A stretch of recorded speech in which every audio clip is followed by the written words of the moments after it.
مولا کائنات علیہ السلام نے فرمایا کہ اس سے مدد لو، قرآن کریم کی کتاب سے مدد لو، جو قرآن سے متمسک جڑا ہوا رہے، چاہے روزانہ ایک پیج ایک رکوع پڑھنے کے ذریعے سے ہی.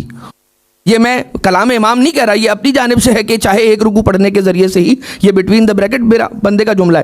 لیکن انسان ایک ورق، ایک پیج، آدھا گھنٹہ، 15 منٹ ہی کی تلاوت کے ذریعے سے قرآن کریم سے اگر جڑا رہے تو مولا یہ ارشاد فرماتے ہیں کہ مرض، بیماریاں اس کے قریب نہیں آئیں گی، اس لیے کہ یہ شفا ہے.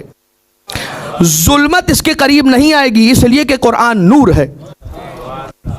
اور فقر اس کے قریب نہیں آئے گی، اس لیے کہ یہ تونگری ہے، یہ بے نیازی ہے. قرآن کریم بے نیاز کرنے والی کتاب ہے. اور خود آپ دیکھ لیجئے، اس خود ہی قرآن کریم کے اندر ایسے سورے ہیں کہ جن کے ایٹریبیوٹس کے اندر، ان سوروں کے خصوصیات سورہائے قرآن کریم، آپ جا کر کتابیں ہیں، پی ڈی ایف فارمیٹ میں ہیں، انٹرنیٹ پر موجود ہیں، انگلش لینگویج کے اندر اور مختلف آپ کی سہولت کی زبانوں کے اندر وہ کتابیں موجود ہیں کہ جن میں خواص و سور القرآن الکریم، قرآن کریم کے سوروں کی خصوصیات وہ لکھی ہوئی ہیں. ان کے اندر موجود ہے، آپ کو مل جائے گا کہ کس سورے کی کیا خصوصیت ہے. ان میں کچھ ایسے سورے ہیں کہ انسان اگر عزت چاہتا ہے کہ لوگوں کے درمیان اسے عزت مل جائے تو وہ فلاں سورے کی تلاوت کرے.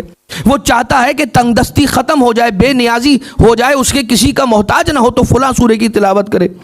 اگر چاہتا ہے کہ آفات و بلیات سے محفوظ ہو جائے تو ہمیشہ فلاں سورے کی تلاوت کرے. آپ کو یہ ساری خصوصیات والے سورے مل جائیں گے.